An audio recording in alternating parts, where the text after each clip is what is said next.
What's up, guys? Today I have the review of the Speck Candyshell case for the iPod Touch 4G. So without further ado, let's go ahead and get straight on into this.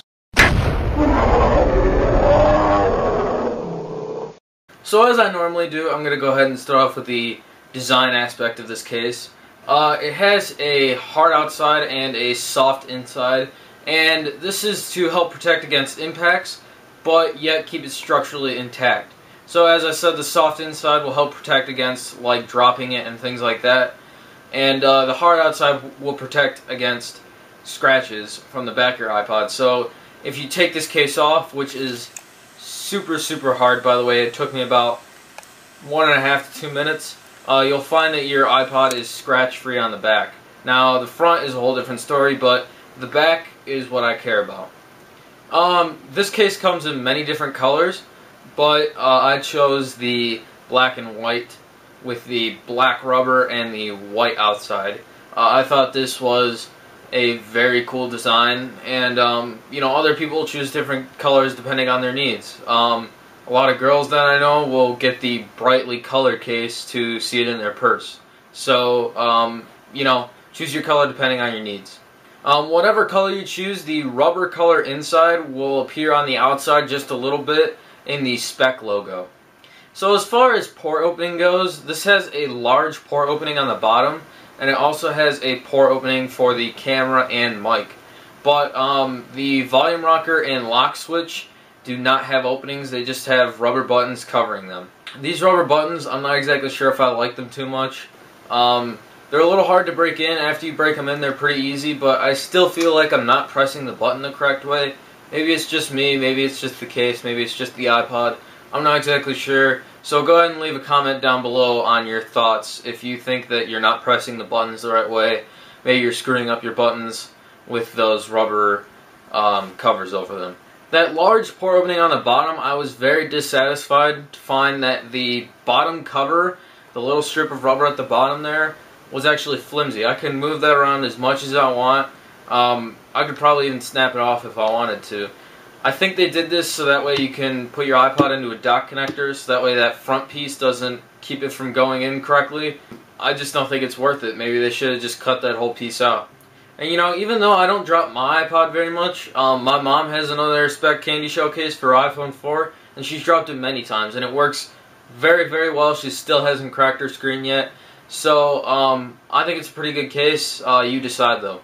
And as I was talking about with that hard outside and the soft inside, that is their slogan, you know, the hard outside, soft inside Candyshell case. Now, to stray away from the bad parts of this case, I have to give them major props to make it easy to put on. All you do is just push it in there and snap. And, you know, it seals around your iPod pretty well. And what I mean by that is when you know, drop it somewhere, a lot of dirt won't get into it. Even, you know, when you go to the beach, a lot of, you know, sand and stuff doesn't get in between the case and the iPod there and scratch the back of your iPod. So I have to give them major props on that one. I also have to give them a lot of credit to the fact that they switched the design around a little bit to allow heat to disperse in the back of your case. And they did that by adding holes in the rubber. So a lot of people, I think, had complaints that their iPods were overheating because of that sealing problem that I was talking about. You know, that can be a problem or a plus. But in the way of heat, that is a major problem, because when your iPod drains its battery, all that energy converts into heat, and then that heat just builds up, and then if you don't have any way to vent that heat, all your iPod does is just overheat, and then it shuts off. So they added holes in this case to allow it to vent heat correctly, and it's done very well in my standards. So my overall review of this, I think it's a very well built case. I would give this a 4 out of 5 stars if I was to rate it that way. You know, the only reason I don't like it is because of that dock connector problem and the fact that that little part is flimsy. That's a really annoying problem to me. But you know, to other people, that's just not a big deal. They don't put it in docks a lot. I should say that it works fine if you just plug the iPod cable straight into it, but when you put it into a dock connector, it just doesn't work very well. As I said, it's a very well built case. It'll protect against basically anything, scratches, all that, and it seals really well to protect, you know, against sand and things like that. And that's all for this review, guys. Make sure to subscribe at the top to get updates on my videos on your homepage when I make a new one. And go ahead and leave a comment down below if you think that that dot connector problem is something that should be addressed. Go ahead and leave a comment down below on that and any other thoughts you have.